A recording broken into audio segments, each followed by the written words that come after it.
엄마, 할머니 언제 요양원 보내? 그럼 내 방 다시 쓸 수 있는 거지? 그날 밤 11시였습니다. 화장실에 가려다가 손자 방 앞을 지나는데 그 말이 들렸어요. 17살 손자가 며느리에게 묻는 말이었습니다.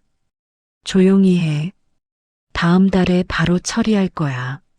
며느리가 당연하다는 듯이 대답했습니다. 그 순간 심장이 멎는 것 같았어요. 72년을 살아오면서 가장 잊을 수 없는 순간이었습니다. 나는 그날 복수하기로 결심했습니다. 도대체 왜 이런 일이 벌어진 건지 지금부터 모든 걸 말씀드리겠습니다. 안녕하세요. 저는 이순자입니다. 올해 72이 되었어요. 서울 강남구 대치동에서 35년째 살고 있었습니다. 남편은 7년 전에 폐암으로 먼저 떠났어요. 저는 초등학교 교사로 38년 근무했습니다. 퇴직 후에도 교육청 자문위원으로 일했었죠. 교직원 연금이 월 320만 원, 예금은 4억 원이 있었고요. 아들은 대기업 부장입니다. 연봉도 꽤 받더라고요. 며느리 수진이는 전직 은행원. 지금은 전업주부를 하고 있고요. 손자 민준이가 올해 고등학교 2학년입니다. 남편이 세상을 떠난 후 4년 동안 혼자 살았어요. 그런데 아들이 계속 같이 살자고 하더라고요. 엄마, 혼자 계시면 위험해요. 저희랑 같이 사세요. 처음엔 정말 효자인 줄 알았습니다. 며느리도 다정하게 말하더라고요. 어머님, 저희가 모실게요. 혼자 계시면 외로우실 텐데요. 그래서 3년 전부터 함께 살게 됐습니다. 우리 집은 대치동 42평 아파트. 2005년에 남편과 제가 대출 받아서 샀는데 그때 2억 5천만 원 주고 샀지만 지금은 25억까지 올랐습니다. 35년 동안 정성껏 가꾼 소중한 집이었어요. 처음 몇 달은 정말 좋았어요. 아들이 용돈도 챙겨주고 며느리도 밥도 같이 해먹고 역시 가족이 함께 사는 게 좋다고 그렇게 생각했습니다. 손자 민준이도 할머니 계시니까 좋아요. 그렇게 말하더라고요. 그런데 1년쯤 지나니까 분위기가 이상해지더라고요. 아들과 며느리가 제 앞에서는 웃으면서도 뒤에서는 뭔가 수군거리는 소리가 들렸어요. 하지만 설마 했죠. 더 이상한 건 며느리 친구들이 집에 놀러 왔을 때였습니다. 거실에서 이야기하는 소리가 들렸거든요. 수진아, 너 진짜 부러워. 강남에 이런 집에서 사니까. 시어머님이 물려주시기로 했어? 그때 며느리가 한 대답이 지금 생각해도 소름 끼칩니다. 아직은 어머님 명의지만 언젠가는 우리 거지 뭐. 마치 제가 이미 죽은 사람인 것처럼 그렇게 말하더라고요. 섭섭했지만 언젠가는 물려줄 건 사실이기에 크게 개의치 않고 넘겼습니다. 결정적인 순간은 그날 밤이었습니다. 평생 잊을 수 없는 날. 그날 밤 11시쯤이었어요. 잠이 안 와서 거실에 물 한 잔 마시러 나왔죠. 화장실을 가려고 복도를 지나는데 손자 방에서 소리가 들렸어요. 문이 살짝 열려 있었거든요. 엄마, 할머니 언제 요양원 보내? 손자의 목소리였습니다. 심장이 쿵 떨어졌어요. 조용히 해. 다음 달에 바로 처리할 거야. 며느리였습니다. 그럼 내 방 다시 쓸 수 있는 거지? 진짜 답답해 죽겠어. 친구들도 못 부르고. 당연하지. 내 방인데. 엄마 최고. 손자가 좋아하는 소리가 들렸어요. 저는 그 자리에 얼어붙었습니다. 근데 엄마, 할머니가 거부하면 어떡해? 거부? 그럴 리 없어. 치매 진단받으면 결정은 우리가 하는 거야. 할머니 치매 아니잖아요. 그러니까 만들어야지. 할머니가 깜빡깜빡 하신다고 우리가 계속 말하면 돼. 목이 막혔습니다. 치매를 만든다고? 나를 요양원에 보내려고? 와, 엄마 똑똑하다. 그럼 이 집은 우리 거 되는 거지? 당연하지. 25억짜리 집인데. 엄마, 그럼 나 정말로 BMW 사주는 거지? 약속이야. 물론이지.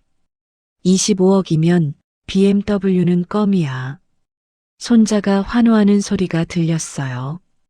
저는 더 이상 들을 수가 없었습니다. 후들거리는 다리를 이끌고 제 방으로 돌아왔어요. 이불을 뒤집어 쓰고 입을 막고 울었습니다. 18년을 키운 손자가 나를 요양원 보내고 내 방을 차지하려 하다니. 며느리는 나를 치매 환자로 만들려 하고. 그날 밤 한잠도 못 잤습니다. 다음 날도 그 다음 날도 저는 아무렇지 않은 척했어요. 38년 교직 생활로 단련된 그 정신력으로요. 하지만 며칠 뒤 더 충격적인 대화를 듣게 됐습니다. 그날은 토요일 오후였어요. 아들이 회사에 나가고 손자는 학원에 갔어요. 저는 제 방에서 책을 읽고 있었는데 거실에서 며느리가 전화하는 소리가 들렸어요. 엄마, 나야. 며느리가 친정 어머니한테 전화하는 것 같았어요. 응, 다음 달에 시작할 거야. 무슨 얘기를 하는 건지 궁금해서 귀를 기울였습니다. 병원 예약했어. 강남 세브란스 정신건강의학과. 심장이 쿵쿵거렸어요. 우리 남편이랑 민준이랑 같이 가서 증언할 거야. 뭐라고 할 거냐고? 어머님이 요즘 깜빡깜빡 하시고 같은 말 반복하신다고 하면 돼. 완전한 거짓말이었습니다. 엄마, 걱정하지 마. 의사들은 가족 말을 제일 믿는데 우리가 일관성 있게 말하면 절대 의심 안 해. 며느리가 확신에 차서 말했어요. 요양원도 벌써 알아봤어. 월 250만 원짜리. 어머님 연금으로 충분하지. 남은 돈? 그건 우리가 관리하면 되지 뭐. 저는 온몸이 떨렸습니다. 집은 걱정 마. 어머님 요양원 들어가시면 바로 명예 이전할 거야. 후견인 신청? 그것도 준비했어. 서류 다 작성해 뒀어. 엄마, 이번 일 성공하면 엄마한테 명품백 하나 사줄게. 며느리가 웃으면서 말했어요. 전화를 끊는 소리가 들렸습니다. 저는 방문을 살짝 닫고 책상에 앉았어요. 가슴이 터질 것 같았습니다. 며느리는 결혼할 때 다이아 반지, 목걸이, 귀걸이, 예물 세트 다 맞춰줬어요. 친정 형편 어렵다고 혼수 못 해온다 할 때도 우리가 다 준비해줬습니다. 첫 차도 사줬어요. 3천만 원짜리 국산차. 손자는 또 어떻고요? 태어날 때부터 지금까지 하고 싶은 거, 먹고 싶은 거 다 해주고 사줬어요. 교육비도 전부 제가 댔습니다. 방학마다 해외여행도 며느리랑 둘이서 보내줬고요. 그런데 그 가족들이 저를 속여서 쫓아내려 하다니요. 그날 밤도 잠을 못 잤습니다. 하지만 이번에는 울지 않았어요. 대신 계획을 세우기 시작했습니다. 일주일 후 일요일 저녁이었습니다. 저는 일부러 일찍 잠든 척하고 방문을 살짝 열어뒀어요. 밤 10시쯤 거실에서 소리가 들렸습니다. 아들과 며느리가 이야기하고 있었어요. 여보, 병원 예약 언제야? 아들 목소리였습니다. 다음 주 수요일 오후 2시. 강남 세브란스. 며느리가 답했어요. 의사한테 뭐라고 말할 거야? 어머님 증상 그대로 말하지. 깜빡깜빡하시고 같은 말 반복하시고 성격도 예민해지셨다고 며느리가 자신 있게 말했습니다. 증거는 관찰 일지 있잖아. 날짜별로 다 적어뒀어. 무슨 일지? 어머님 이상 행동 기록한 거. 7월 10일 같은 질문 4번 반복. 이런 식으로 아들이 놀란 목소리로 물었어요. 그런 게 있었어? 나는 본 적 없는데? 당연하지. 내가 만든 거니까. 만들었다고? 응. 의사들한테 보여줄 거야. 가족이 직접 관찰한 기록이니까 믿을 수밖에 없어. 저는 소름이 돋았습니다. 거짓 일지까지 만들어 놨다니. 그래도 엄마는 멀쩡하신데 아들이 망설이는 것 같았어요. 여보, 지금 누구 편이야? 어머님 편? 아니면 우리 편? 며느리 목소리가 날카로워졌습니다. 우리 편이지, 당연히. 그럼 딴소리 하지 마. 이거 성공하면 우리 인생 완전히 달라져. 25억이면 정말 대단하긴 하지. 아들이 동의하는 소리가 들렸어요. 그치? 대출 다 갚고 민준이 유학 보내고 우리도 외제차 바꾸고. 그래, 알았어. 내 말대로 하자. 고마워, 여보. 당신이 협조해줘야 이 일이 성공하는 거야. 그때 손자가 방에서 나왔어요. 엄마, 아빠, 뭐 하세요? 아, 민준아. 앉았어? 물 마시러 나왔어요. 근데 무슨 얘기 하세요? 아, 그게. 며느리가 당황했어요. 할머니 건강 얘기야. 아들이 거짓말을 했습니다. 아, 할머니요? 빨리 요양원 가셨으면 좋겠어요. 손자가 태연하게 말했어요. 민준아. 아들이 놀라서 제지했습니다. 뭐예요? 사실이잖아요. 할머니 때문에 집에 친구도 못 부르고 내 방도 없고. 그래도 그런 말은 아빠도 할머니 빨리 가셨으면 하잖아요. 아까 엄마랑 얘기하는 거 다 들었어요. 침묵. 민준아, 방 들어가. 며느리가 단호하게 말했어요. 네. 손자가 방으로 들어갔습니다. 저는 이불을 꽉 움켜쥐었어요. 온 가족이 한 마음으로 나를 쫓아내려 하고 있었습니다. 다음 날 아침, 저는 평소처럼 일어났어요. 밥상을 차리고 아무렇지 않게 행동했습니다. 하지만 속으로는 계획을 세우고 있었어요. 오후에 며느리가 외출했습니다. 어머님, 백화점 다녀올게요. 그래, 조심히 다녀와. 며느리가 나간 후 저는 며느리 방으로 갔어요. 책상 서랍을 열었습니다. 거기 있었어요.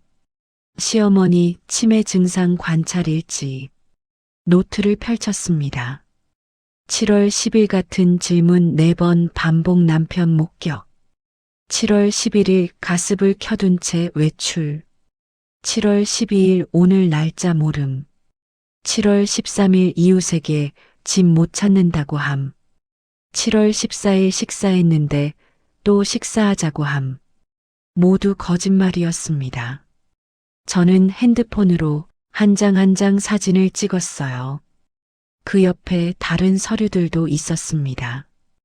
요양원 비교표, 효사랑 요양원 월 210만 원, 거리 가까움, 시설 보통, 실버타운 요양원 월 250만 원, 거리 보통, 시설 좋음, 평안요양원 월 230만 원, 거리 멀음, 시설 보통, 결정 효사랑 요양원, 제일 싸고 방문하기 편함.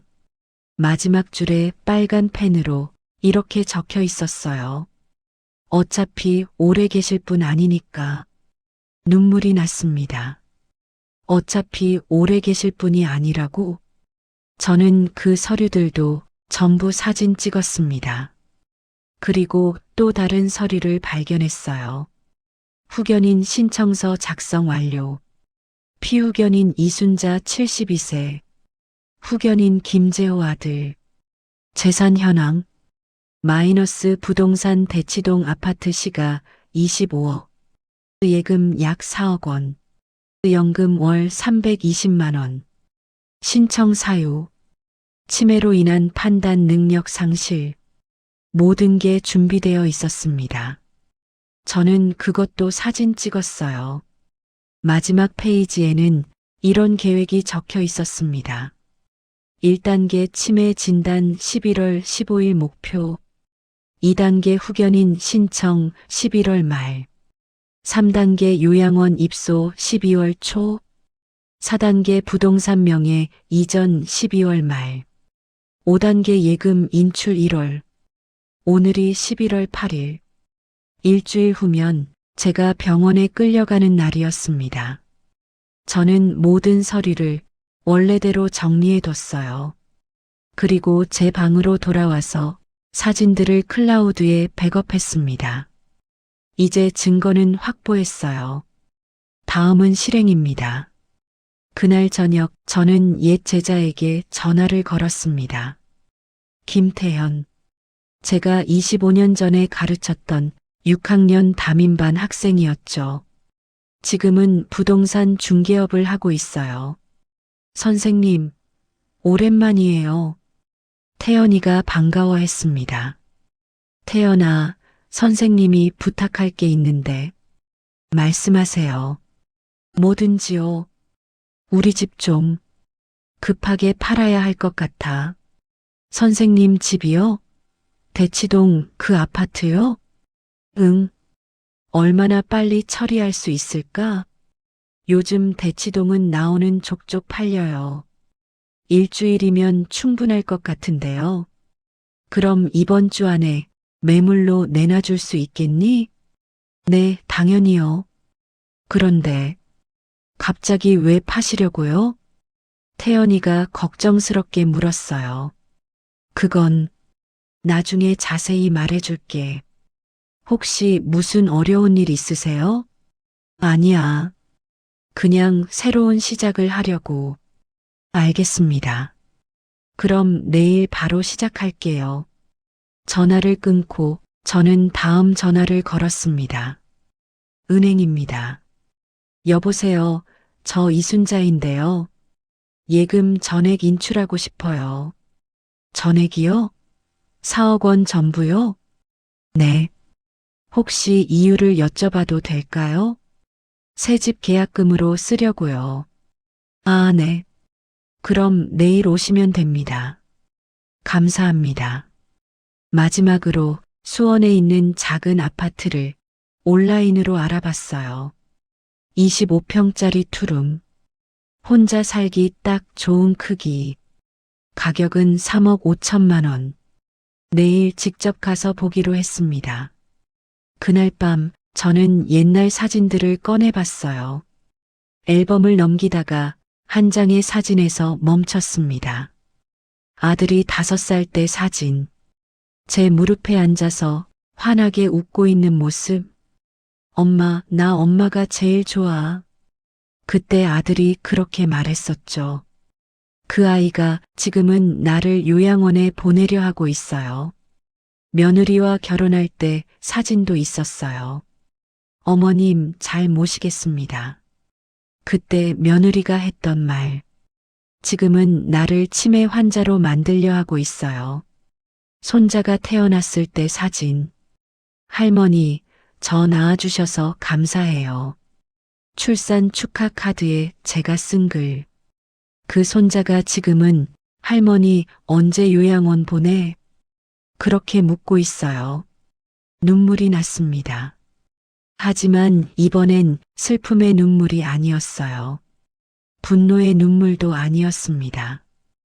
해방의 눈물이었어요. 이제 나도 나를 위해 살아야지. 앨범을 덮고 저는 짐을 싸기 시작했습니다. 많지 않았어요. 꼭 필요한 것들만.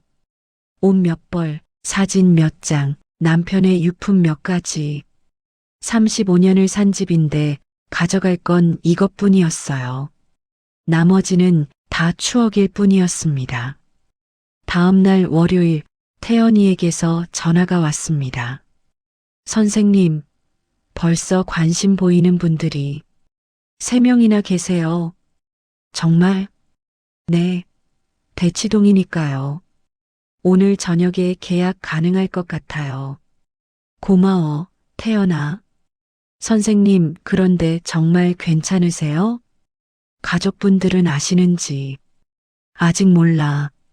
나중에 알게 될 거야. 오후에 은행에 갔습니다.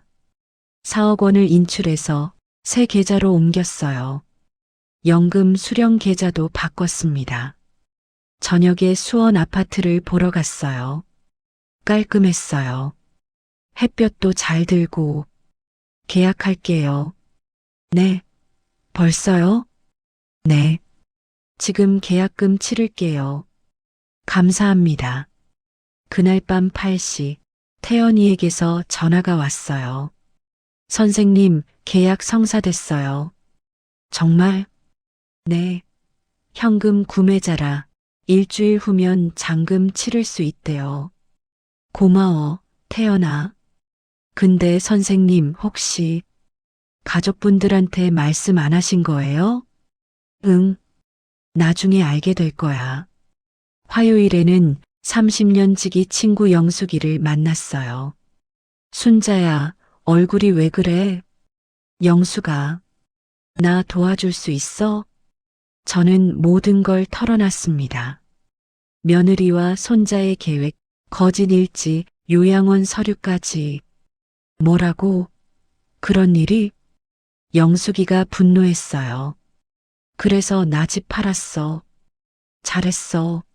그런 자식들한테 집 줄 필요 없지. 근데 영수가 부탁이 있어. 뭔데? 내가 이사 가고 나면 동네 사람들한테 사실대로 말해줘. 당연하지. 그런 며느리 동네에서 매장시켜야지. 수요일에는 이웃들을 찾아다녔어요. 관리사무소 소장님, 옆집 김여사 제시도의 계속, 아래층 박여사. 순자씨, 갑자기 웬일이세요? 김여사가 반겼어요. 사실은 제가 이사를 가요. 네, 갑자기요? 저는 조심스럽게 말했습니다. 며느리가 저를 요양원에 보내려고 해요. 뭐라고요? 김여사가 놀랐어요. 치매 환자로 만들어서요. 그리고 저는 모든 사실을 말했습니다. 밤에 엿들은 대화들, 거짓 관찰 일지, 요양원 계획까지. 세상에, 그런 며느리가 어디 있어요? 그래서 제가 먼저 집을 팔고 떠나려고요. 잘하셨어요. 그런 자식들한테 집 주면 안 되죠. 김 여사가 제 손을 꽉 잡았어요. 근데 순자 씨, 혹시 증거 같은 거 있어요? 네, 사진 찍어뒀어요. 그럼 저한테도 보여주세요. 나중에 며느리가 거짓말하면 제가 증인이 되드릴게요. 저는 핸드폰에 저장된 서류 사진들을 보여줬어요. 이게 정말 소름 끼치네요. 김 여사가 분노했습니다. 제가 동네 사람들한테 다 알릴게요.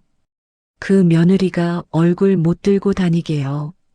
박 여사도 최 여사도 모두 같은 반응이었어요. 순자 씨 잘하셨어요.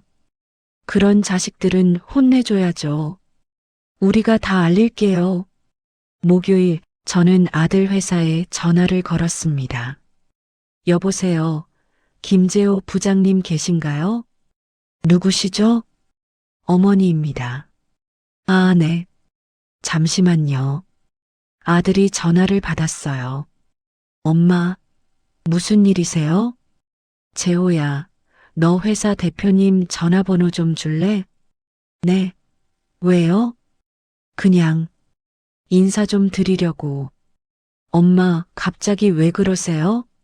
아들이 효자라고 자랑하고 다닌다며? 어머니 모시고 산다고?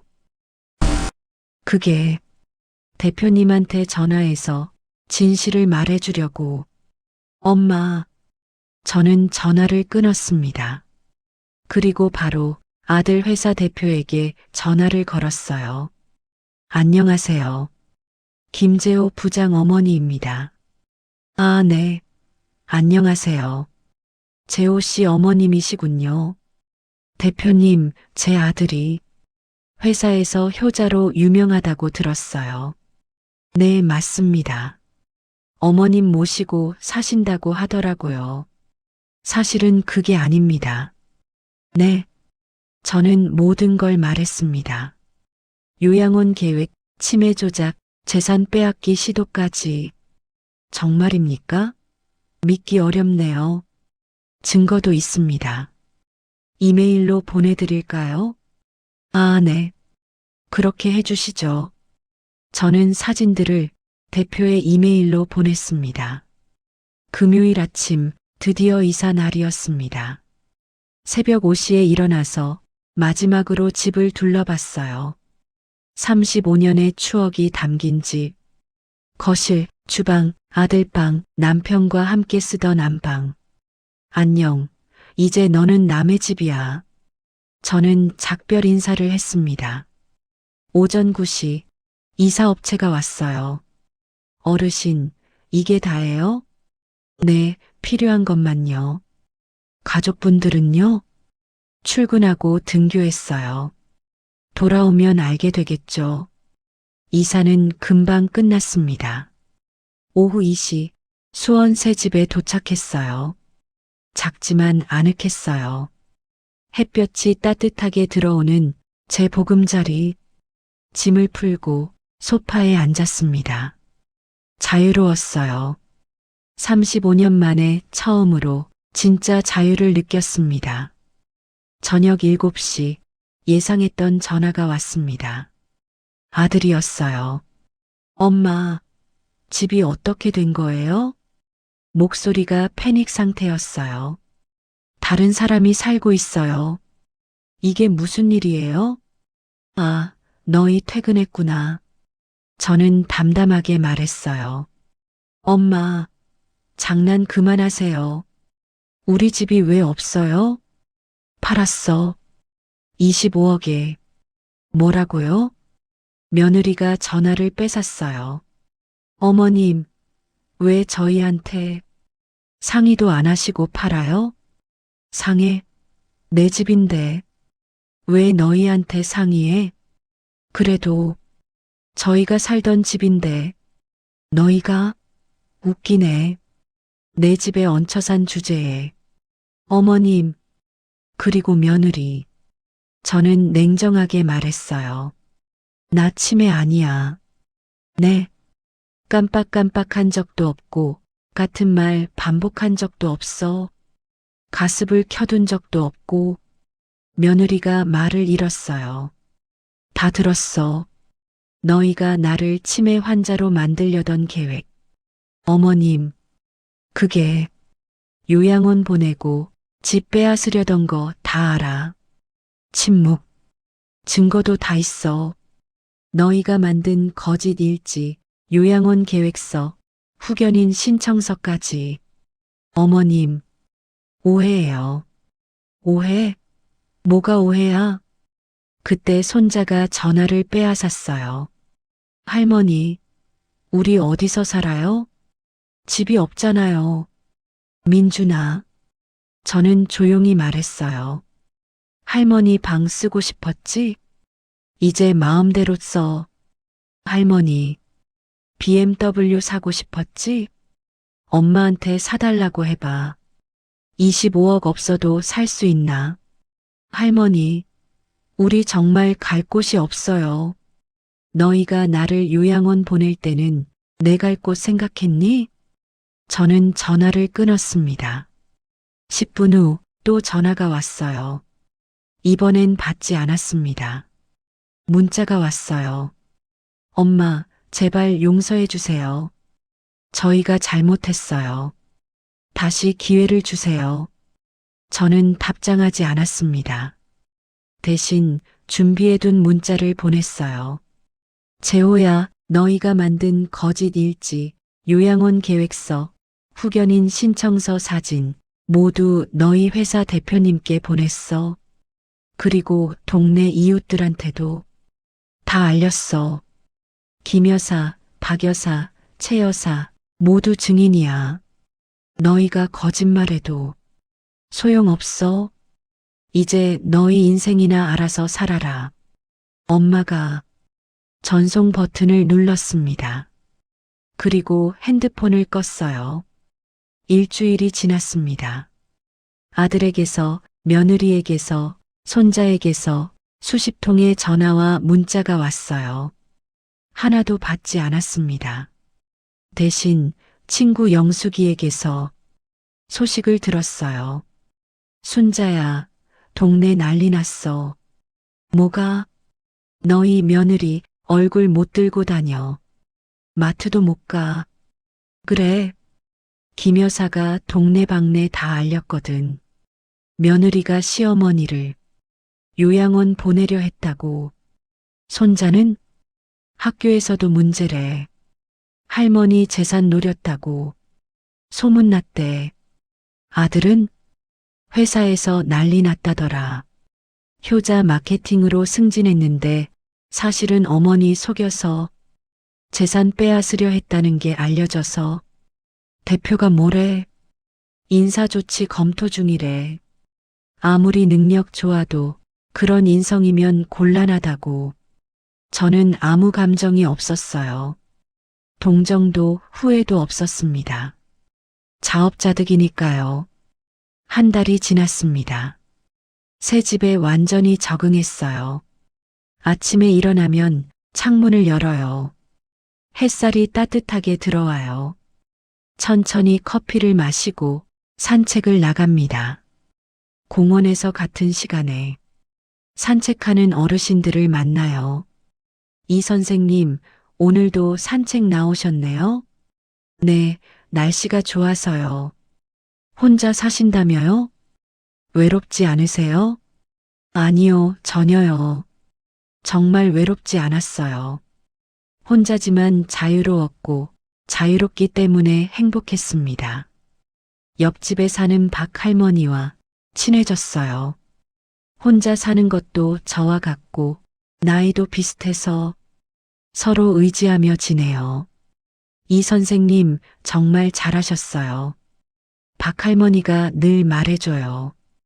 그런 자식들한테 재산 줬으면 평생 후회했을 거예요.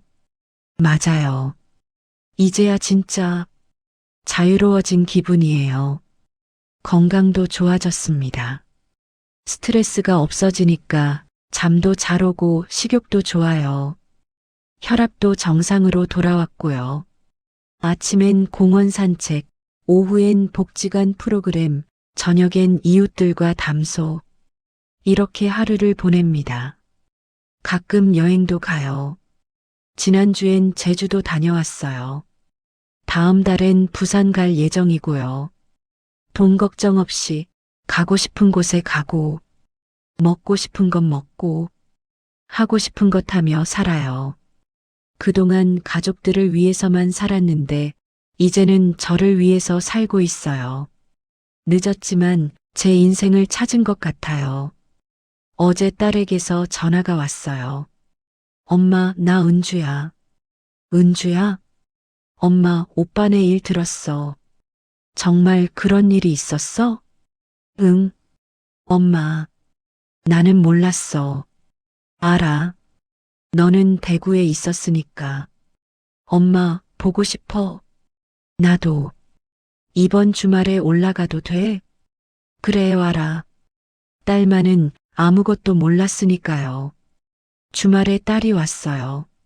엄마, 딸이 저를 꽉 안았어요. 엄마, 정말 미안해. 나는 정말 몰랐어. 알아. 괜찮아. 오빠가 그렇게 나쁜 짓을 했는지 몰랐어. 이제 알았으면 됐어. 엄마, 여기 좋네요. 딸이 집을 둘러봤어요. 작지만 아늑하지? 네. 엄마한테 딱 맞는 것 같아요. 우리는 함께 밥을 먹었어요. 엄마, 행복해 보여요. 응, 행복해. 정말요? 응, 처음으로 나를 위해 사니까. 딸이 미소 지었어요. 잘하셨어요, 엄마. 3개월이 지났습니다. 어느 토요일 오후 문 앞에서 초인종이 울렸어요. 누구지? 인터폰을 받습니다. 아들이었어요. 혼자였어요. 며느리도 손자도 없었습니다. 저는 문을 열지 않았어요. 엄마, 아들이 문 밖에서 말했어요. 엄마, 저예요. 재호. 엄마, 5분만 시간 주세요. 제발이요. 저는 한참을 망설였습니다. 그리고 문을 열었어요. 아들은 많이 초라해져 있었어요. 살도 빠지고 얼굴도 상했고 옷도 구겨져 있었어요. 들어와. 감사합니다. 아들이 조심스럽게 들어왔어요. 거실에 마주 앉았습니다. 무슨 일이야? 엄마, 수진이랑 이혼했어요. 민준이는 수진이가 데려갔어요. 그래, 회사도 그만뒀어요. 왜? 대표님이 자진 퇴사하라고 했어요. 아들이 고개를 숙였어요. 지금은 작은 사무실 얻어서 개인 변호사 하고 있어요. 그래. 엄마, 제가 정말 잘못했어요. 아들이 울기 시작했어요. 제가 미쳤던 거예요. 돈에 눈이 멀어서 엄마를 요양원에 보내려 했던 거 평생 후회할 거예요. 그래서 저는 냉정하게 물었어요. 엄마한테 용서받으러 온 거야? 네. 안 돼. 엄마, 재호야, 너는 변호사잖아. 네. 법으로는 부모 속여서 재산 빼앗으려는 게 범죄인 거 알지? 네. 그런데 너는 내 엄마한테 그걸 하려고 했어. 아들이 대답하지 못했어요. 그리고 너한테 묻고 싶은 게 있어. 말씀하세요. 너는 정말로 엄마가 치매라고 생각했니? 대답해봐. 엄마를 진짜 치매라고 생각했어? 아니면 수진이 말에 속은 거야? 아들이 고백했어요. 처음엔 정말 엄마가 치매인 줄 알았어요. 언제부터 알았어? 병원 가기 일주일 전쯤요. 엄마가 너무 멀쩡하셔서 그런데도 계속 따라갔어? 죄송합니다. 왜? 25억이 너무 컸어요. 침묵. 재호야, 이제 알겠지? 네. 너는 선택한 거야. 엄마보다 돈을 택한 거지. 그 대가를 치르며 살아라. 엄마. 그리고 이제 나한테 오지 마. 엄마, 제발. 나도 내 인생 살아야 해. 너 때문에 인생 망치고 싶지 않아. 저는 일어났습니다. 나가. 엄마, 나가라고. 아들이 떨리는 손으로 봉투 하나를 꺼냈어요. 엄마, 이거라도 받아주세요. 뭔데? 제가 모은 돈이요. 500만 원밖에 안 되지만 저는 받지 않았어요. 필요 없어. 엄마, 제발. 나가. 아들이 봉투를 바닥에 놓고 문 밖으로 나갔어요. 문이 닫혔습니다. 저는 창문으로 아들이 걸어가는 모습을 봤어요. 어깨가 축 처져 있었어요. 뒷모습이 초라했어요. 잠시 마음이 흔들렸습니다. 그래도 내가 낳은 자식인데. 하지만 고개를 저었어요. 안 돼. 한 번 배신한 사람은 또 배신할 수 있어. 바닥에 놓인 봉투를 저는 그대로 뒀습니다. 내일 우체국에 가서 아들 주소로 돌려보낼 거예요.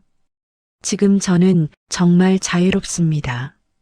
72년을 살아오면서 이렇게 편안한 적은 처음이에요. 가족 눈치 보지 않고 제가 원하는 대로 살 수 있어요. 어떤 분들은 말씀하실 거예요. 그래도 자식인데 너무 냉정하신 거 아니에요? 아니에요. 제가 냉정한 게 아니라 자식들이 냉정했던 거예요. 72살 어머니를 요양원에 보내려 했잖아요. 치매 환자로 만들려 했잖아요. 25억 때문에. 그런 자식들한테 제가 따뜻하게 대해야 할 이유가 있나요? 여러분도 생각해 보세요. 만약 당신의 자식이 당신을 속이려 한다면, 당신의 재산을 빼앗으려 한다면, 당신은 어떻게 하시겠어요? 용서하시겠어요? 저는 못하겠더라고요. 한번 배신한 사람은 또 배신할 수 있으니까요. 그리고 이제 저는 제 인생을 살고 싶어요. 40년을 자식들 위해 살았어요. 이제는 나를 위해 남은 인생을 살고 싶어요. 여러분도 용기 내세요. 부당한 일을 당하고 있다면 당당하게 맞서 싸우세요. 72살 제가 할 수 있었으니까 여러분도 할 수 있습니다. 나이는 숫자일 뿐이에요. 언제든 새로운 시작을 할 수 있어요. 중요한 건 포기하지 않는 마음입니다. 그리고 기억하세요. 자식이 부모를 배신하는 건 절대 용서받을 수 없는 일이라는 걸. 끝까지 들어주셔서 감사합니다.